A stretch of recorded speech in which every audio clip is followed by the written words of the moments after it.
1955, la ville de Lavoux accueille des rencontres de motocross dont le plateau présente les meilleurs compétiteurs de l'époque.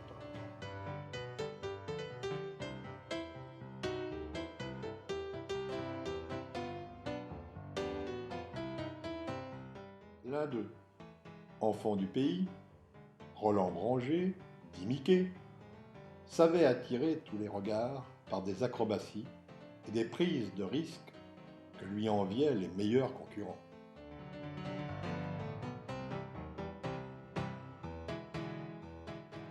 Je devais avoir 16 ans. Et aussitôt que j'ai eu mon permis, j'ai commencé à courir. Moi, j'ai commencé avec des motos anglaises, une Jams. Après, j'ai eu des BSA, des Triumph, Et la dot dans les premières. Une Dot, la première, une des premières, la 250. Puis par la suite, j'ai couru sur des Maïko. Quand les Maïko sont arrivés, les Allemands. Alors, les Allemands, c'était sympa avec lui, mais quand on se retrouvait après, c'était des gens très, très agréables. Avec les Anglais, on ne sympathisait pas. Ah oui, je courais beaucoup avec les Allemands et les Anglais. Oui. Surtout quand je suis parti sur la Bretagne.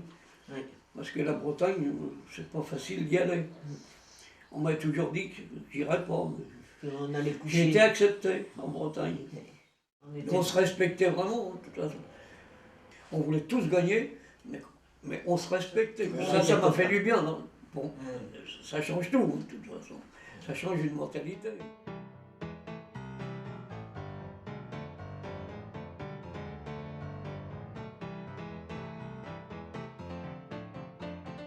À l'époque, la région ne comptait que 4 ou 5 pratiquants, de Poitiers ou de Châtellerault.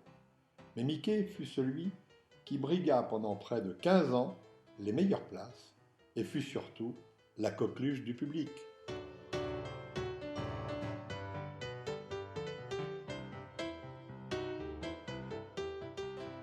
Devenu un compétiteur apprécié, il intègre le club d'Angers et avec son épouse, ils vont tous les week-ends parcourir la moitié de la France. J'ai connu sur un terrain de moto. Je l'ai connu pour la minute de silence de Diane Bienfu. Ah. Alors c'est pour ça que je me rappelle. J'étais à motocross avec mes parents. On a des repères. Bah oui. Parce que j'avais pas le droit d'aller ailleurs. C'est pas là que je voulais aller pourtant, mais Ah oui. comme quoi. Et en fait, et lui, il courait sur ce... Oui, puis il y avait la présentation, et puis j'étais en face, et puis après, il a essayé de me retrouver. J'ai commencé à Poitiers, il y a eu 2 clubs à Poitiers, j'étais dans les 2 clubs, après je suis passé à Châtellerault. D'accord. Après j'étais à Angers. J'étais un peu fou, mais bon, Oui. Il fallait que ça passe, de toute Oui, façon. Je courais pour gagner, de toute façon. La place de deuxième ne m'intéressait pas, je courais pour gagner. On faisait presque 1000 km tous les dimanches. On revenait à Poitiers à 4 h du matin, il rembauchait à 8 h. Et on était parti à 4 h, et tu avais couru souvent les 2 manches et même des fois le CID. Le motocross, c'est du culot, c'est pas... on ne peut pas dire que... Quand on veut doubler, là, il ne faut pas attendre, il ne faut pas faire 3 tours derrière, il faut y aller au culot. Accueillis comme des artistes, ces pilotes d'exception étaient choyés par les organisateurs. En effet, le succès de la manifestation dépendait d'eux. Mickey, spectaculaire compétiteur, accumulait les primes données par les spectateurs, incités par le speaker. Parce qu'il y avait la prime de départ, mais c'était payé au classement. On avait une valeur. Ceux qui marchaient bien étaient engagés pour l'année suivante. On avait des contrats. On avait une prime de départ. J'avais 2 contrats d'ailleurs. Et j'avais des contrats d'huile et d'additifs. J'avais un contrat chez Bardal, puis j'avais un contrat chez Polaroid. J'étais le seul d'ailleurs chez Bardal à porter les panneaux Bardal. Les circuits de Thouars et d'Angers présentait les plus grandes difficultés.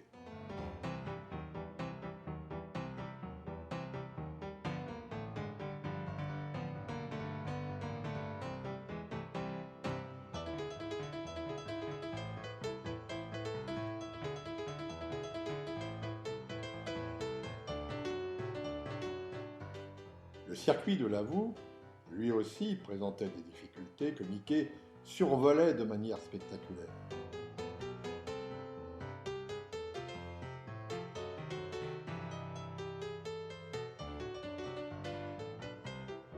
Vous entraînez sur 2 ou 3 circuits, dont celui de Lavaux.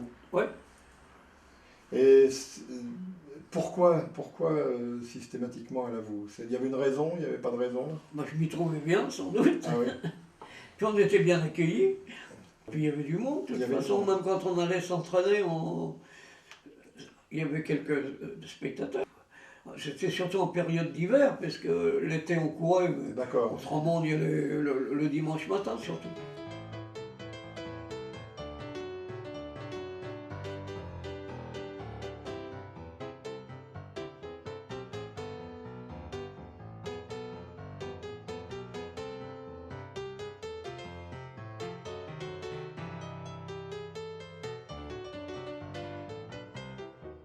J'ai même tourné, pour le plaisir, dans le mur de la mort, dans le tonneau.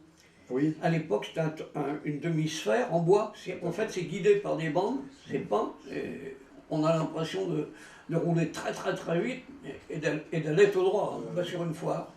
Ah oui. C'était à Couéverac. Ils ont demandé s'il y avait un volontaire.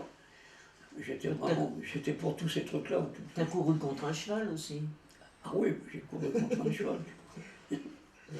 On était demandé au départ, en fait, c'était vraiment pas du motocross, c'était du spectacle. Moi, j'ai été demandé à Mirbeau pour courir contre un cheval sur un stade.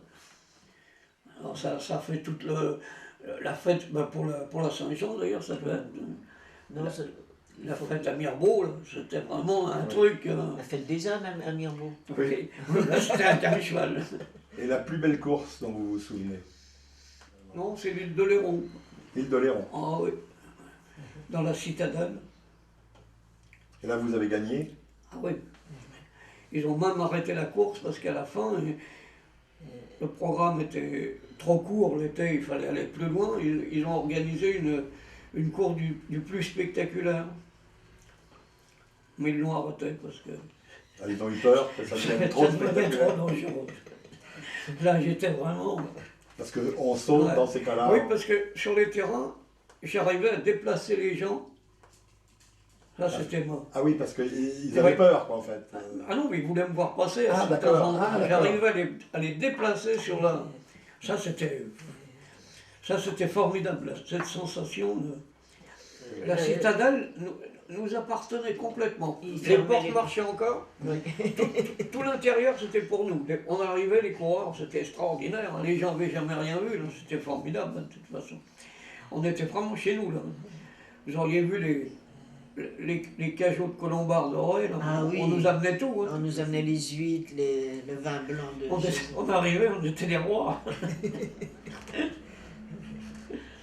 Il y avait des dunes, et puis moi j'avais trouvé la combine. En bout de ligne droite, au lieu de tourner, je montais en haut. Alors c'était spectaculaire, mais je gagnais rien parce que les autres, Évidemment. Mais par contre, je faisais du spectacle. J'arrivais beaucoup plus vite sur le virage. J'arrivais 2 fois plus vite qu'eux, je les doublais, je montais en haut. Mais ça ne m'amenait rien, mais ça faisait du spectacle, pardon.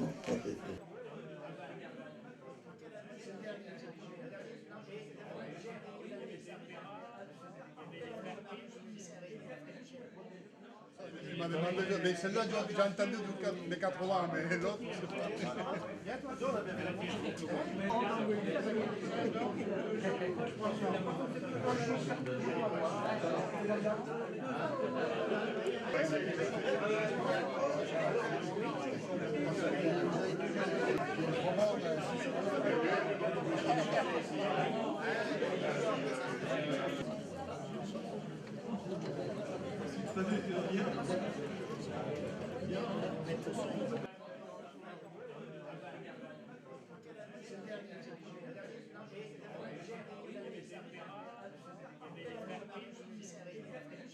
l'automne 1954.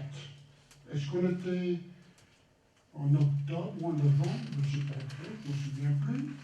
Et il vient à vous, en moto bien entendu, voir sa famille, rencontrer des copains. Et quand on rencontre des copains, ben on va où?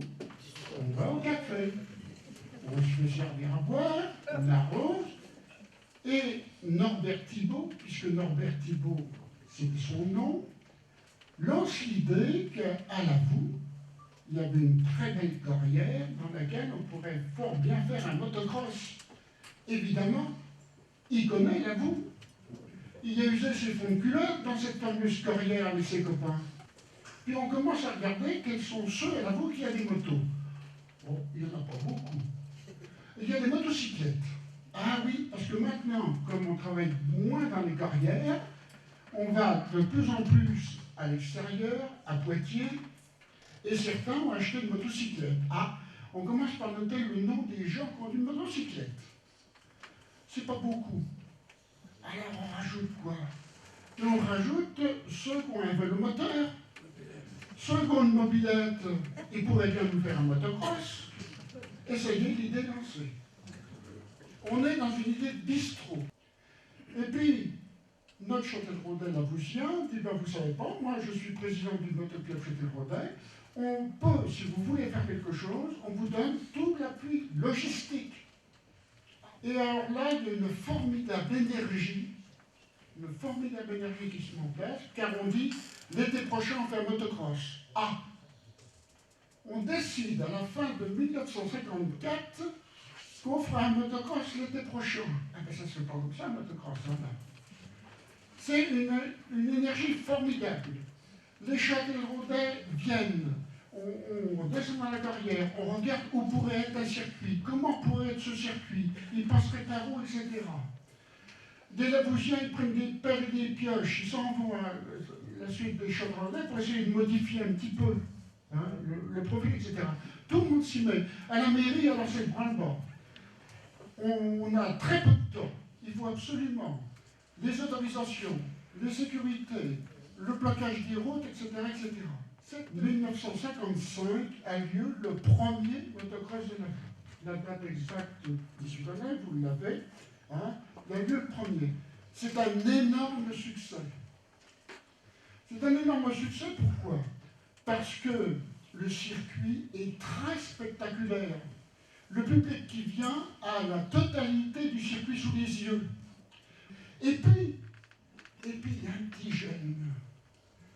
Ah, ce petit jeune, oh, il n'a pas beaucoup plus de 20 ans. Hein? Il pèse moins de 50 kilos. Mais en lui-même, il est un spectacle. Il prend tous les risques. Il a une telle hargne dans laquelle il veut gagner. Il veut être le premier. Il veut se placer parmi tous les autres. Il prend d'énormes risques et il vole sur sa moto. Il y en a certains parmi vous qui ont peut-être l'image encore de ce gars. Il tient le guidon, effectivement, mais tout le reste est dans l'air. Hein?